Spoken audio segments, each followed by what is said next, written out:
Well, I think we'll have to go back to the fundamental principle of what a constitution is. And we all know from our study of Philippine Constitution has been defined to us. Essentially, when you say that you have a constitutional government, you have a delimited government because it is delimited in the sense that the power of the people as the sovereign is really absolute. And it is only because of their voluntary surrender of some of their rights and privileges that the duly constituted authority is given that power to be exercised for and on their own behalf. Anyway, let me just focus on one provision that was cited by our good friend. And he was saying, and this is the provision which is considered to be new in the 87 Constitution. It is the protectorate provision. It provides civilian authority shall at all times be supreme over the military. It is the duty of the military to protect the people and the state. And every time there is a challenge, not just a challenge, but a violation of the territorial integrity of the country as well as the sovereignty, then the military is called upon to be the protector. However, the military will always need a civilian authority to provide them the policy direction. So the question is, who is the civilian authority referred to in that constitutional provision? It is the duly elected president. It is not even Congress. It is not even the and neither can it be considered the Supreme Court, which is not elected, because it is the president who acts as the commander-in-chief also of the military and who has all the so-called commander-in-chief powers and other reserve powers which are provided for in the Constitution. So the question of our friend is, why is it that these powers, which have all been lodged in the person of the president, not being exercised? By the fact that he did not exercise it, is he now committing already a violation of the Constitution? Now that is the problem, because we know that whenever there is a constitutional question, you have to bring it to the courts. And the courts will not take cognizance of a constitutional question unless there is what they call as a justiciable controversy, something, an issue that they need to decide on and to resolve.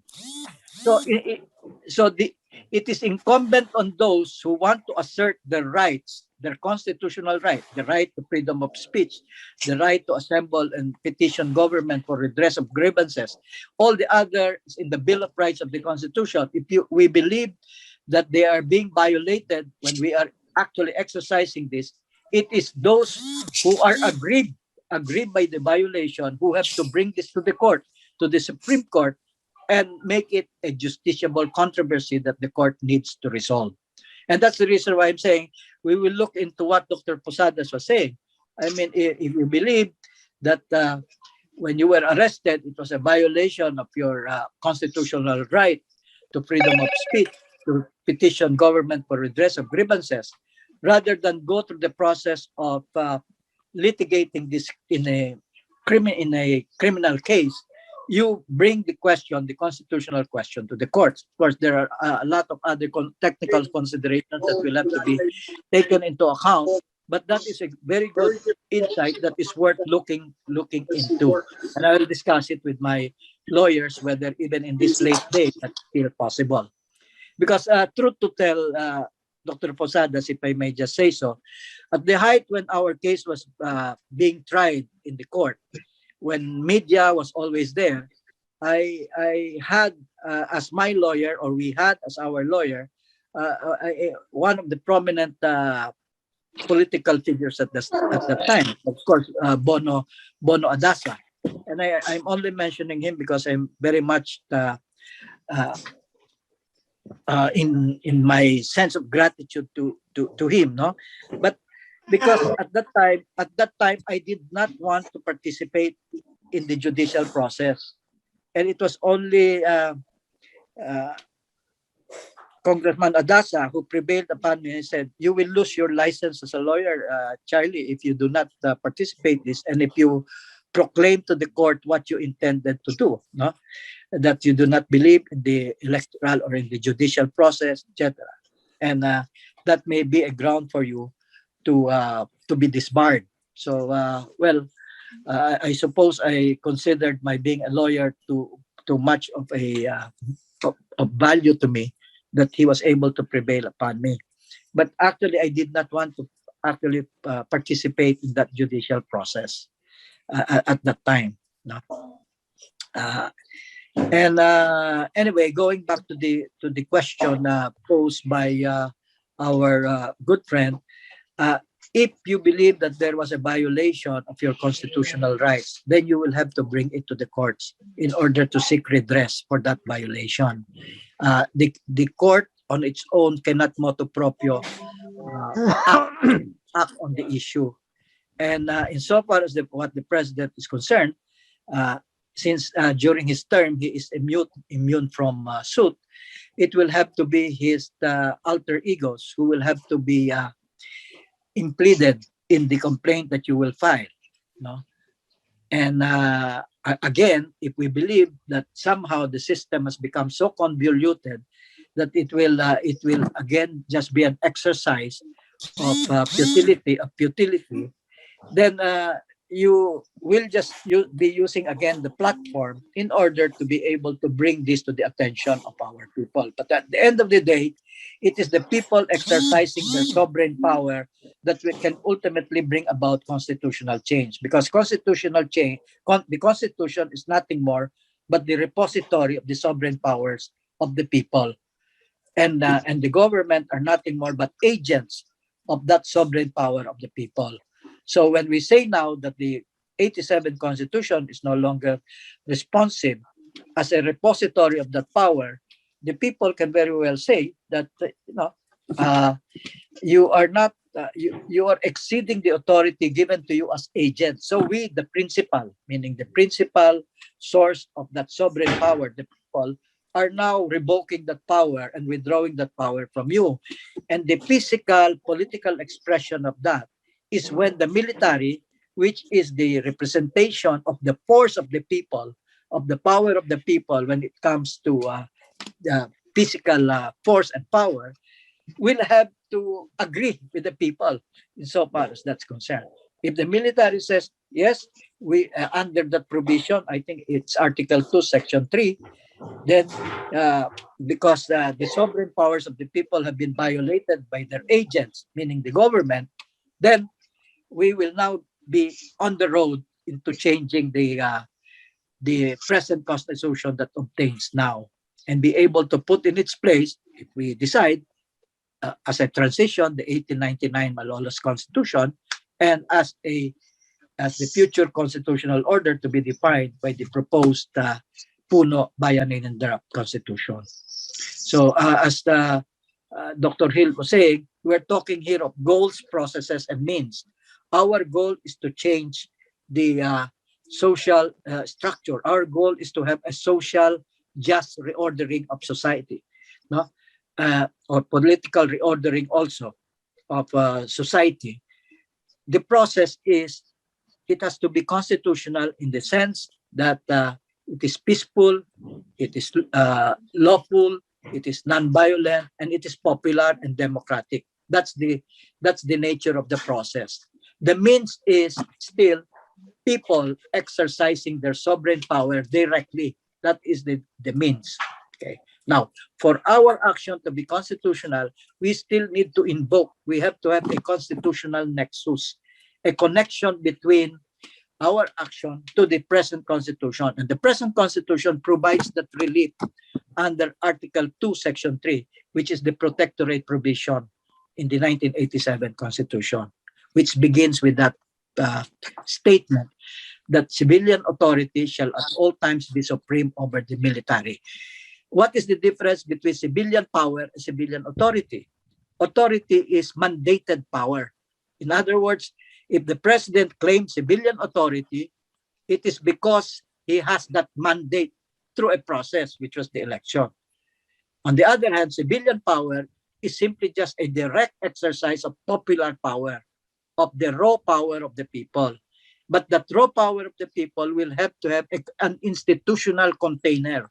And the institutional container that the raw power of the people needs is the institution of the military. That is the institutional container of the raw power, the raw political power of the people. And when there is that alignment, then they can very well invoke this specific provision. And they can very well authorize also a new civilian authority.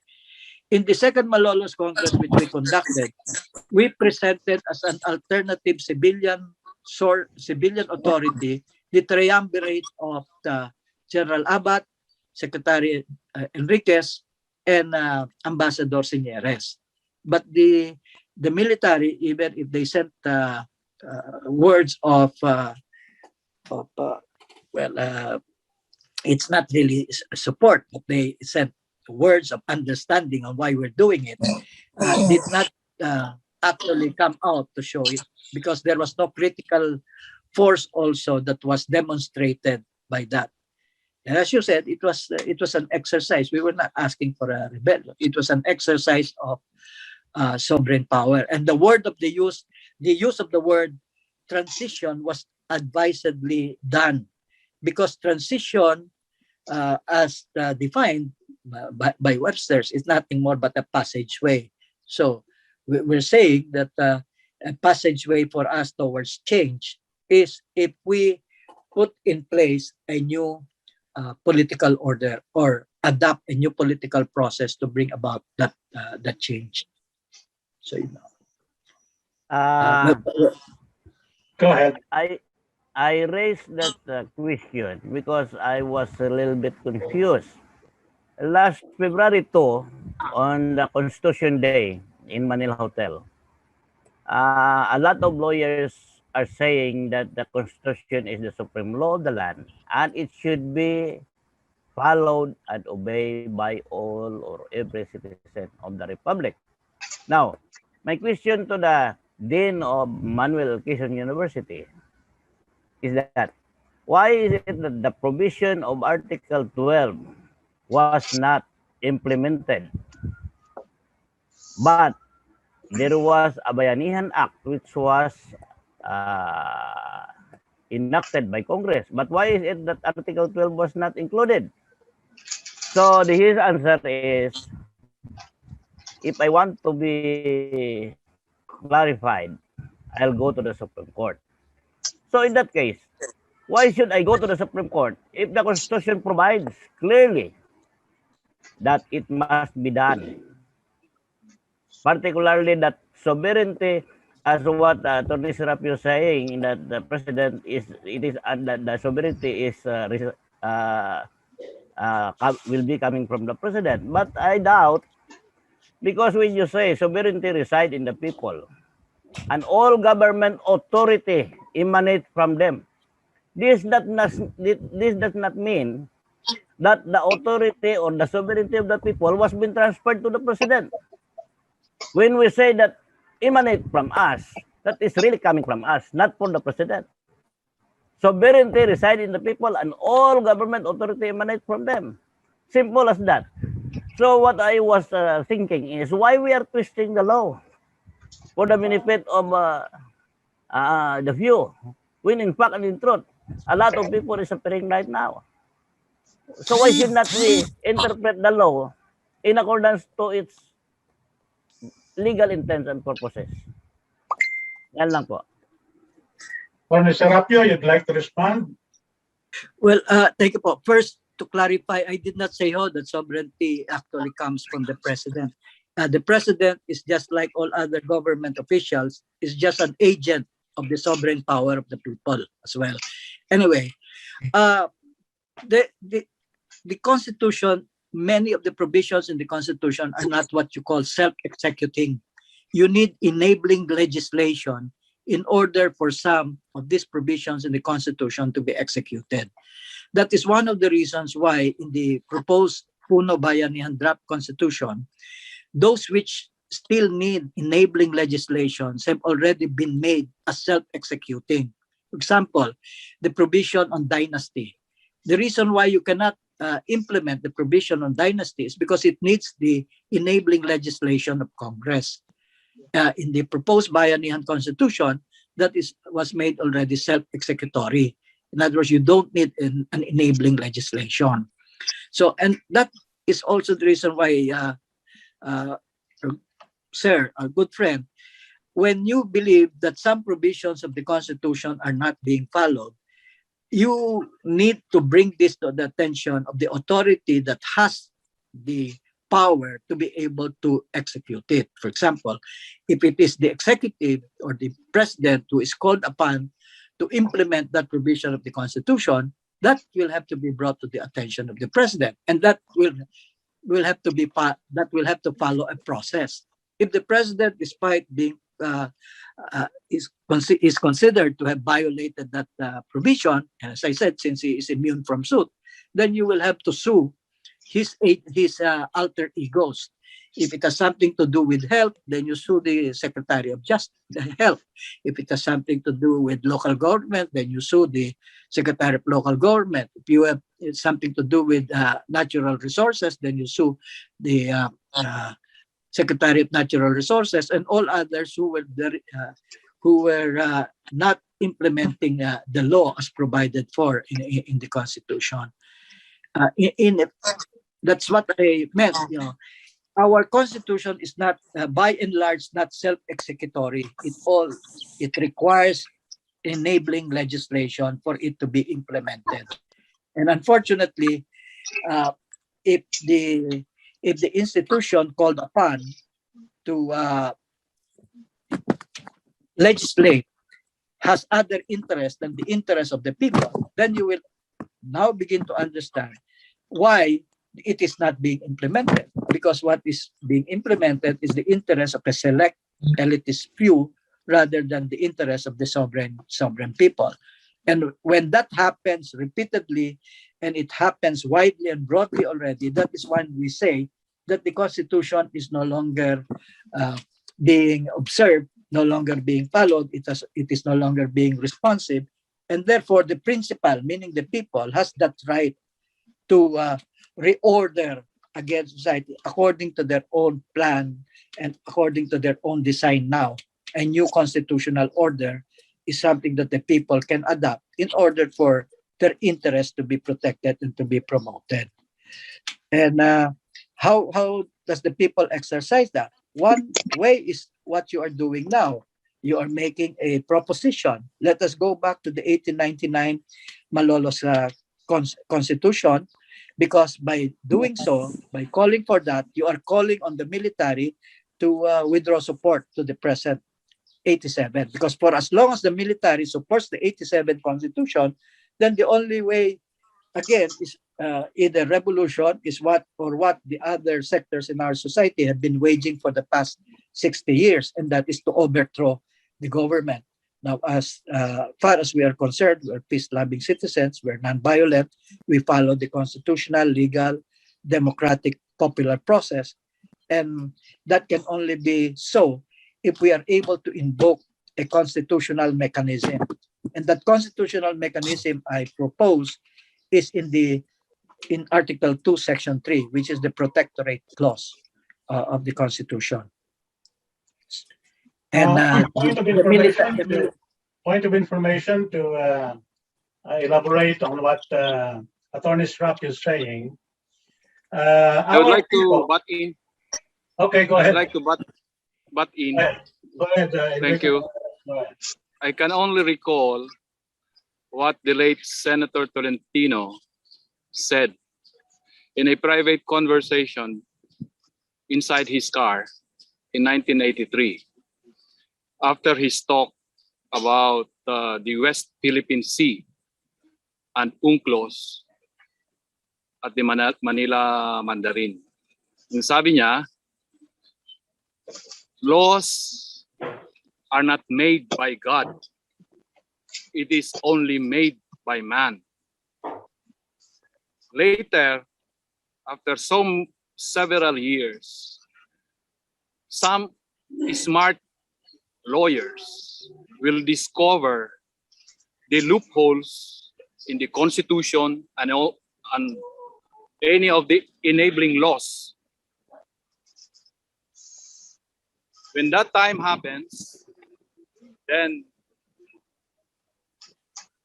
that is the time when we need to revise the laws of the land. Yan ang sabi niya ni, is considered as the foremost or number one author in constitutional law. But all his writings, sabi niya, are subject to change eventually when smart lawyers will find out the weaknesses and the loopholes in these laws. Kaya napag-uusapan natin yan ngayon kasi siguro marami na sa inyo, hindi ako abogado, pero marami sa inyo ang nakakapansin na talagang napakaraming mali sa Constitution natin. And this is a natural process as far as my impression on what the great constitutionalists said. That laws are made by men. Yun lang. Yes, as a point of clarification to what was said by Attorney Serapio as well as the comment of Mr. Marioles, we have to distinguish within the concept of constitutionalism and an actual enactment of that concept in a paper constitution. Those are two different things. Constitutionalism is the idea of delimited government, wherein people only surrender their sovereignty up to a certain extent as expressed into a document that is called the Constitution. But as you know, a constitution is just a particular instantiation of the spirit and the principle of constitutionalism, which is the highest rule of law, where the welfare and the concerns of the people are foremost, the supreme law of the land. So, when a particular constitution is bastardized, is not followed, is actually superseded by the will of men rather than the rule of law, then that particular instantiation of the spirit of constitutionalism has to be discarded by the people, because they cannot be subjected and oppressed by an instrument, a paper instrument that was a product of their sovereignty. It cannot be used against them. That is why they have the right to revolt, they have the right to change it, they have the right to invoke a new constitution that will reflect the sovereignty that will serve the welfare of the people, which is the highest law. The welfare of the people is the highest law, and that is to be followed. That is, I think, what Mr. Marioles was referring to, and what was also implied by Attorney Serapio. Any comment, Attorney Serapio?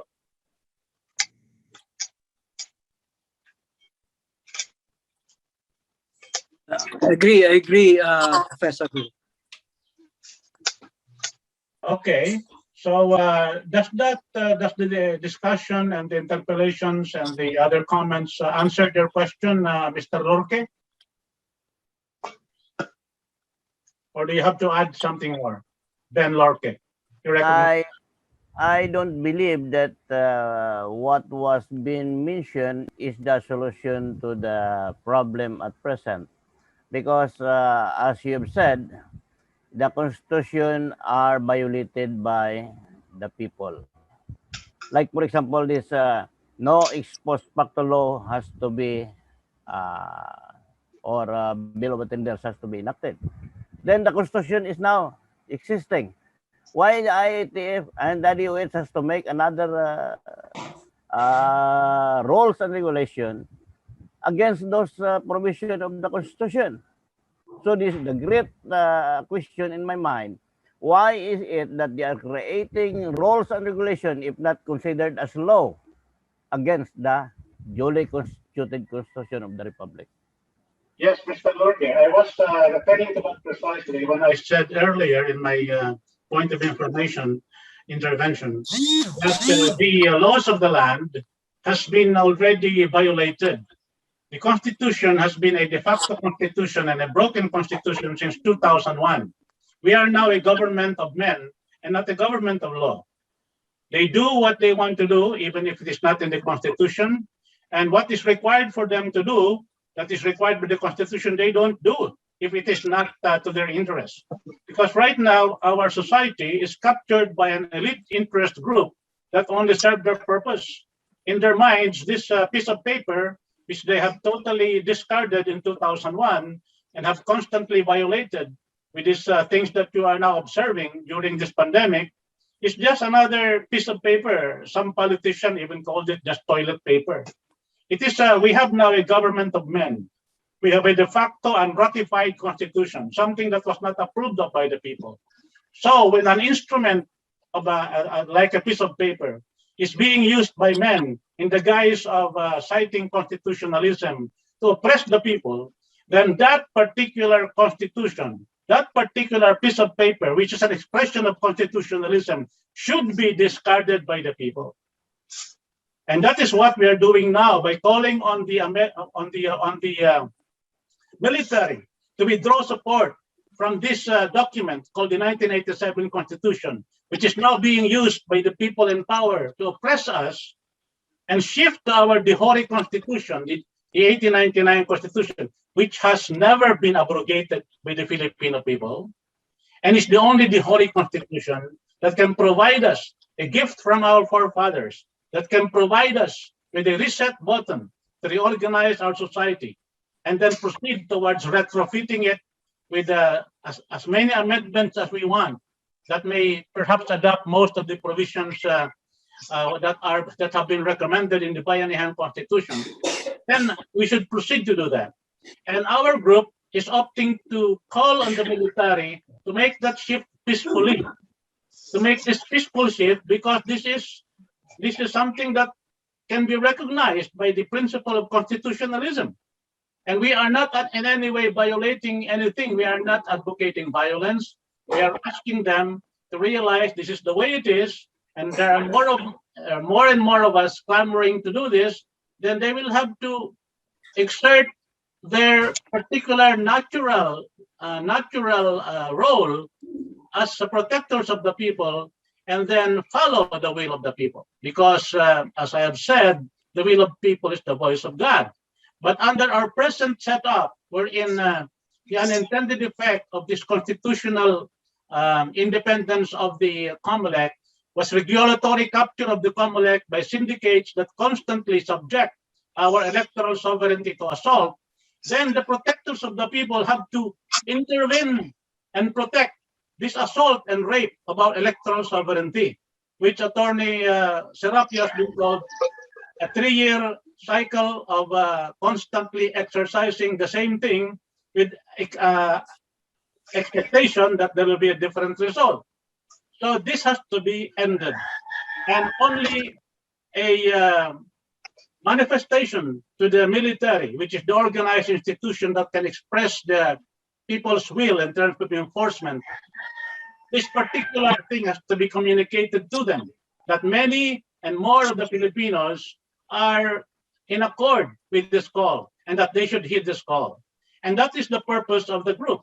That was the purpose of the group of Attorney Serapio and General Abat in the past decade. And this is our purpose now. And we are explicitly saying that.